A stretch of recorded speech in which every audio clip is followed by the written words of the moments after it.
పశ్చిమాసియాలో ఉద్రిక్తతలు మరోసారి తారస్థాయికి చేరుకున్నాయి.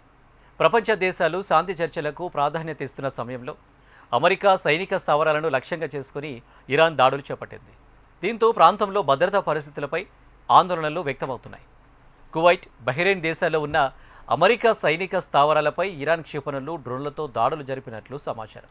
ఈ ఘటనతో పశ్చిమాసియాలో ఇప్పటికే ఉన్న ఉద్రిక్తతలు మరింత పెరిగే అవకాశాలు కనిపిస్తున్నాయి. ఇక ఇరాన్లోని కేష్మ ద్వీపంలో ఉన్న తమ సైనిక స్థావరాలపై అమెరికా దళాలు దాడులు చేశాయని ఇరాన్ ఆరోపించింది. దీనికి ప్రతీకారంగానే అమెరికా స్థావరాలను లక్ష్యంగా చేసుకున్నామని ఇరాన్కు చెందిన ఐఆర్జీసీ అధికారికంగా వెల్లడించింది. ఇక ఇరాన్ ప్రయోగించిన క్షిపణులు, డ్రోన్లు తమ దేశ భూభాగంపై పడకుండా కువైట్ రక్షణ వ్యవస్థలు వెంటనే స్పందించాయి.